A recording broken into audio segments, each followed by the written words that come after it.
5가지 사랑의 언어 게리 체프먼의 따뜻한 메시지. 시작. 사랑의 언어로 마음을 열다. 우리가 서로 사랑한다고 말하는데 왜 때로는 그 사랑이 상대에게 닿지 않는 걸까? 게리 체프먼의 5가지 사랑의 언어는 이 질문에서 시작합니다. 책의 첫 페이지에서 체프먼은 한 부부의 이야기를 소개하며 독자의 마음을 사로잡습니다. 남편은 아내를 위해 매일 저녁 설거지를 하고 집을 청소하며 사랑을 표현했습니다. 하지만 아내는 눈물을 흘리며 말했습니다. 당신은 나를 전혀 사랑하지 않아. 반대로 아내는 남편에게 따뜻한 칭찬과 격려의 말을 건넸지만 남편은 그 말에 별다른 반응을 보이지 않았습니다. 이들은 서로를 깊이 사랑했지만 상대가 원하는 방식으로 사랑을 표현하지 못했던 것입니다. 이 이야기는 우리에게 질문을 던집니다. 당신은 사랑하는 사람의 언어를 말하고 있나요? 5가지 사랑의 언어는 단순한 연애 지침서가 아닙니다. 이 책은 우리가 관계 속에서 어떻게 더 깊이 연결되고 서로의 마음을 채울 수 있는지를 알려주는 따뜻한 안내서입니다. 이 글에서는 책의 줄거리, 핵심 메시지, 시사점, 그리고 독자들의 반응을 자세히 살펴보고 여러분의 생각도 들어보고 싶습니다. 사랑의 언어를 통해 우리의 관계가 어떻게 더 풍성해질 수 있는지 함께 탐구해 보겠습니다. 책의 줄거리. 사랑의 언어를 배우는 여정. 5가지 사랑의 언어는 게리 체프먼 박사가 수십 년간의 결혼 상담 경험을 바탕으로 쓴 책입니다. 그는 수많은 부부를 만나며 사람들이 사랑을 표현하고 받아들이는 방식이 다르다는 것을 발견했습니다. 이 발견을 바탕으로 그는 사랑의 표현 방식을 5가지 사랑의 언어로 정리했습니다. 이 언어들은 다음과 같습니다. 인정하는 말, 워즈 오브 애퍼메이션, 칭찬, 격려, 따뜻한 말로 사랑을 표현하는 방식. 함께하는 시간, 퀄러티 타임, 온전한 관심을 기울이며 함께 시간을 보내는 것. 선물, 기빙, 기프트, 정성이 담긴 선물을 통해 사랑을 전달하는 것. 봉사, 액트 오브 서버스, 상대를 위해 행동으로 도움을 주는 것. 신체적 접촉, 피지컬 터치, 포옹, 손잡기 등 신체적 접촉으로 사랑을 나누는 것. 이 5가지 언어는 각 사람이 사랑을 느끼고 표현하는 주요 방식입니다. 체프먼은 사람마다 선호하는 사랑의 언어가 다르며 이를 이해하지 못하면 사랑이 제대로 전달되지 않는다고 설명합니다. 책은 이 개념을 구체적인 사례를 통해 생생하게 풀어냅니다. 인정하는 말의 힘. 책에서 체프먼은 인정하는 말을 사랑의 언어로 가진 여성의 이야기를 소개합니다. 그녀는 남편이 당신 정말 멋져 또는 오늘 하루 어땠어? 같은 따뜻한 말을 해주길 바랐습니다. 하지만 남편은 자신의 사랑을 말 대신 행동으로 보여줬습니다. 매일 아침 그녀를 위해 커피를 내리고 주말에는 집을 청소하며 애정을 표현했습니다. 남편의 노력은 진심이었지만 그녀는 여전히 마음이 채워지지 않았습니다. 그녀에게 사랑은 말로 전해질 때 가장 강렬하게 느껴졌기 때문입니다. 이 사례는 사랑의 언어가 맞지 않을 때 생기는 오해를 잘 보여줍니다. 체프먼은 이런 경우 파트너가 원하는 언어, 여기서는 인정하는 말을 배우고 실천하면 관계가 크게 개선된다고 설명합니다. 함께하는 시간, 온전한 관심. 또 다른 사례로 함께하는 시간을 사랑의 언어로 가진 남성의 이야기가 나옵니다. 그는 아내와 함께 산책하거나 저녁 식사 후 대화를 나누는 시간을 가장 소중히 여겼습니다. 하지만 아내는 바쁜 일정 속에서 시간을 내지 못했고 대신 남편에게 값비싼 시계나 옷을 선물하며 사랑을 표현했습니다. 남편은 선물보다는 아내와의 진심 어린 대화가 더 필요했습니다. 그는 아내가 자신에게 온전히 집중해주길 바랐지만 아내는 선물이 사랑의 증거라고 믿었습니다. 이 부부는 서로의 사랑의 언어가 달라 갈등을 겪었지만 체프먼의 조언에 따라 대화 시간을 늘리면서 관계가 회복되었습니다. 이 사례는 함께하는 시간이 단순한 물리적 시간이 아니라 진심과 관심이 담긴 순간임을 강조합니다. 선물, 마음이 담긴 작은 제스처. 선물을 사랑의 언어로 가진 사람에게는 작은 선물도 큰 의미를 가집니다. 체프먼은 한 남성의 이야기를 소개합니다. 그의 아내는 생일이나 기념일이 아니어도 그가 퇴근길에 들른 꽃다발이나 손으로 쓴 편지에 깊이 감동했습니다. 하지만 남편은 선물을 주고받는데 익숙하지 않았고 대신 아내를 위해 집안일을 도왔습니다. 아내는 그의 노력을 고마워했지만 작은 선물이 더 큰 사랑으로 다가왔습니다. 체프먼은 선물이 반드시 비싸거나 거창할 필요는 없다고 말합니다. 중요한 것은 선물에 담긴 정성과 상대를 생각하는 마음입니다. 봉사 행동으로 보여주는 사랑. 봉사를 사랑의 언어로 가진 사람은 파트너가 자신을 위해 행동하는 모습에서 사랑을 느낍니다. 책에서는 한 여성의 사례를 다룹니다. 그녀는 남편이 설거지를 하거나 아이들을 학교에 데려다주는 행동에서 깊은 사랑을 느꼈습니다. 하지만 남편은 그녀에게 사랑의 편지를 쓰며 애정을 표현했습니다. 편지는 훌륭했지만 그녀에게는 남편이 집안일을 돕는 것이 더 큰 사랑으로 다가왔습니다. 체프먼은 봉사가 단순한 일이 아니라 상대의 부담을 덜어주려는 마음에서 비롯된다고 강조합니다. 신체적 접촉, 따뜻한 손길. 신체적 접촉을 사랑의 언어로 가진 사람은 포옹, 손잡기, 어깨를 두드리는 작은 행동으로 사랑을 느낍니다. 한 부부의 이야기는 이를 잘 보여줍니다. 아내는 남편이 퇴근 후 자신을 안아주거나 소파에 앉아 손을 잡아줄 때 가장 행복했습니다. 하지만 남편은 사랑을 말로 표현하는 데 익숙했고 신체적 접촉을 자주 잊었습니다. 체프먼의 상담을 통해 남편이 아내를 자주 안아주기 시작하자 아내는 마치 다시 연애하는 기분이라고 말했습니다. 이 사례는 신체적 접촉이 단순한 행동이 아니라 깊은 정서적 연결을 만든다는 점을 보여줍니다. 책의 후반부에서는 사랑의 언어를 발견하고 적용하는 실질적인 방법을 제시합니다. 체프먼은 파트너와 대화하며 그들의 언어를 알아내고 이를 일상에서 실천하라고 조언합니다. 예를 들어, 내가 뭘 하면 당신이 가장 사랑받는다고 느낄까? 같은 질문을 던지라고 제안합니다. 또한 자신의 사랑의 언어를 파악하는 것도 중요하다고 강조합니다. 이를 위해 책에는 사랑의 언어를 알아내는 간단한 질문지가 포함되어 있습니다. 체프먼은 이 방법이 결혼뿐 아니라 가족, 친구, 직장 동료와의 관계에도 적용될 수 있다고 말합니다. 예를 들어, 부모가 자녀의 사랑의 언어를 이해하면 더 깊은 유대감을 형성할 수 있고, 직장에서는 동료의 언어를 존중하면 팀워크가 강화됩니다.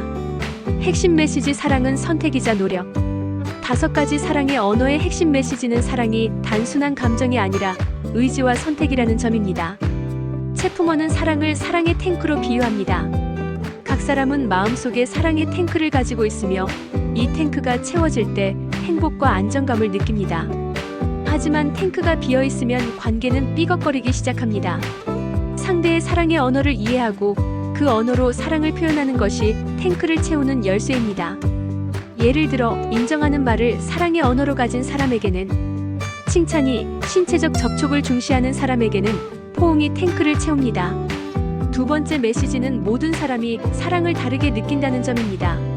우리는 종종 자신이 사랑받고 싶어하는 방식으로 상대에게 사랑을 표현합니다. 하지만 상대의 언어가 다르면 아무리 큰 노력을 기울여도 사랑이 전달되지 않을 수 있습니다. 체프먼은 이를 해결하려면 상대의 언어를 배우고 이를 존중하는 태도가 필요하다고 강조합니다. 의는 단순한 기술이 아니라 상대를 깊이 이해하려는 마음에서 비롯됩니다. 3번째 메시지는 사랑이 지속적인 노력을 요구한다는 점입니다.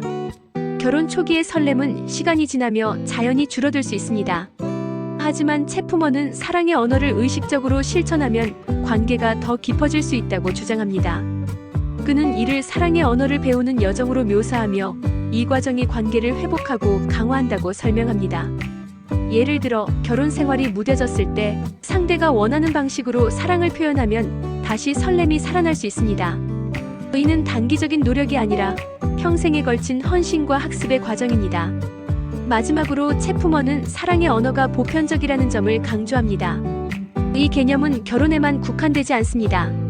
부모와 자녀, 친구, 직장 동료, 심지어 낯선 사람과의 관계에서도 사랑의 언어를 적용할 수 있습니다. 예를 들어, 자녀가 인정하는 말을 사랑의 언어로 가진다면 부모가 내가 정말 자랑스러워라고 말해주는 것이 큰 영향을 미칩니다.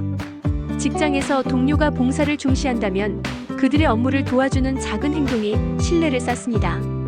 시사점 관계를 새롭게 바라보다. 5가지 사랑의 언어는 개인과 관계에 대해 깊은 시사점을 제공합니다. 첫째, 이 책은 상대의 관점에서 사랑을 바라보는 것의 중요성을 일깨웁니다. 우리는 자신의 방식으로 사랑을 표현하며 상대도 똑같이 느낄 거라 착각합니다. 하지만 이 책은 상대의 필요를 우선시하고 그들의 언어로 사랑을 전하는 것이 진정한 소통이라고 말합니다. 의는 연인 관계뿐 아니라 모든 인간관계에 적용됩니다. 예를 들어, 부모가 자녀의 사랑의 언어를 이해하면 더 깊은 유대감을 형성할 수 있고 친구와의 관계에서도 서로의 언어를 존중하면 우정이 돈독해집니다. 둘째, 이 책은 사랑이 학습과 노력의 과정임을 보여줍니다. 사랑은 단순히 감정이 아니라 상대를 이해하고 그들의 필요를 채우는 선택입니다. 이는 특히 장기적인 관계에서 중요합니다. 예를 들어 결혼 생활이 무뎌졌을 때 상대의 사랑의 언어를 다시 배우고 실천하면 관계에 새로운 활력이 생깁니다. 이는 사랑이 저절로 유지되지 않는다는 점을 상기시키며 의도적인 노력이 필요함을 강조합니다. 셋째, 이 책은 자기 이해의 중요성을 일깨웁니다. 자신의 사랑의 언어를 아는 것은 상대를 이해하는 첫걸음입니다. 예를 들어 내가 인정하는 말을 가장 소중히 여긴다면 나는 자연스럽게 상대에게도 말을 통해 사랑을 표현하려 할 것입니다. 하지만 상대의 언어가 다르다면 이를 조정하는 노력이 필요합니다. 이 과정에서 자신과 상대를 더 깊이 이해하게 됩니다. 자신의 언어를 아는 것은 자신을 사랑하는 법을 배우는 과정이기도 합니다. 넷째, 이 책은 실천 가능한 도구를 제공합니다. 체프먼은 사랑의 언어를 발견하기 위한 질문지와 실천 방법을 제시하며 독자들이 이를 일상에서 적용할 수 있도록 돕습니다. 예를 들어 파트너와 함께 질문지를 작성하며 서로의 언어를 알아내고 이를 바탕으로 작은 행동을 실천할 수 있습니다. 이는 이론에 그치지 않고 실제로 관계를 개선하는 실용적인 가이드입니다. 다섯째, 이 책은 문화와 세대를 초월한 보편성을 가집니다. 사랑의 언어는 문화적 배경이나 연령에 상관없이 적용됩니다. 예를 들어 한국 문화에서 신체적 접촉이 다소 낯설 수 있지만 이를 사랑의 언어로 가진 사람에게는 여전히 큰 의미를 가집니다.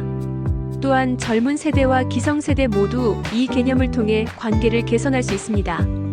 이는 사랑의 언어가 인간의 본질적인 욕구와 연결되어 있음을 보여줍니다.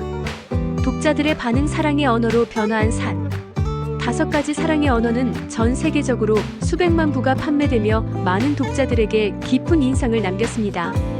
독자들의 반응을 살펴보면 이 책이 단순한 이론서가 아니라 삶을 바꾸는 실용적인 도구로 여겨진다는 점이 두드러집니다. 예를 들어 한 독자는 아마존 리뷰에서 이렇게 썼습니다. 이 책을 읽고 남편과 내가 왜 서로 오해했는지 알게 됐다. 내 사랑의 언어가 신체적 접촉인데 남편은 늘 선물을 줬다. 이제 서로의 언어를 이해하고 실천하면서 관계가 훨씬 가까워졌다. 이 독자는 책을 읽고 남편과 대화하며 서로의 언어를 알아냈고 매일 포옹하는 습관을 들이며 관계가 개선되었다고 전했습니다. 또 다른 독자는 결혼 생활의 위기를 극복한 경험을 공유했습니다. 결혼 10년 차에 서로에게 지쳤을 때 이 책을 읽었다. 아내가 함께하는 시간을 가장 소중히 여긴다는 걸 알게 됐고 매주 데이트 시간을 만들었다. 그 결과 우리 부부는 다시 신혼 같은 설렘을 찾았다. 이 독자는 매주 금요일 저녁을 데이트 나이트로 정하고 아내와 산책하거나 카페에서 대화하는 시간을 가지며 관계를 회복했다고 말했습니다. 부모와 자녀 관계에서도 이 책은 큰 영향을 미쳤습니다. 한 어머니는 이렇게 썼습니다. 내 딸이 인정하는 말을 사랑의 언어라는 걸 알게 됐다. 매일 작은 칭찬을 건네기 시작하자 딸이 훨씬 밝아졌다. 그녀는 딸이 학교에서 좋은 성적을 받았을 때 정말 열심히 했구나, 대단해 라고 말하거나 평소에도 너 오늘 기분 좋아 보여 같은 말을 자주 건넸습니다. 이는 딸과의 관계를 더 돈독하게 만들었습니다. 직장에서도 이 책의 개념을 적용한 사례가 있습니다. 한 직원은 동료가 봉사를 사랑의 언어로 가진다는 걸 알고 바쁜 날 그들의 업무를 도와줬습니다. 이 작은 행동은 동료 간의 신뢰를 쌓았고 팀워크를 강화했습니다. 이는 사랑의 언어가 연인 관계를 넘어 다양한 인간관계에 적용될 수 있음을 보여줍니다. 물론 모든 반응이 긍정적이지는 않았습니다. 일부 독자는 책이 지나치게 단순화된 접근법을 취한다고 비판했습니다. 한 리뷰어는 사랑의 언어가 5가지로만 나뉜다는 건 현실적이지 않다. 사람마다 더 복잡한 방식으로 사랑을 느낀다고 지적했습니다. 또 다른 독자는 책의 사례가 주로 결혼에 초점을 맞춰 있어 독신이나 다른 관계에는 덜 적용되는 느낌이라고 언급했습니다. 이러한 비판에도 불구하고 대다수 독자는 이 책이 관계를 이해하고 개선하는 데 실질적인 도움을 줬다고 평가합니다. 특히 실용적인 조언과 질문지가 독자들에게 큰 호응을 얻었습니다. 마무리 당신의 사랑의 언어는 무엇인가요? 5가지 사랑의 언어는 사랑이 단순한 감정이 아니라 상대를 이해하고 실천하는 선택임을 일깨워줍니다. 이 책은 우리에게 묻습니다. 당신은 사랑하는 사람의 언어를 말하고 있나요? 그리고 그 언어를 배우는 여정을 통해 더 깊은 관계를 만들어갈 수 있다고 격려합니다. 이 책은 결혼, 가족, 우정, 직장 관계 등 삶의 모든 영역에서 사랑을 더 풍성하게 만드는 도구를 제공합니다. 여러분은 이 책을 읽어보셨나요? 혹은 사랑의 언어에 대해 어떻게 생각하시나요? 자신의 사랑의 언어는 무엇이고 사랑하는 사람들과 어떻게 그 언어를 나누고 계신가요? 여러분의 이야기를 들어보고 싶습니다.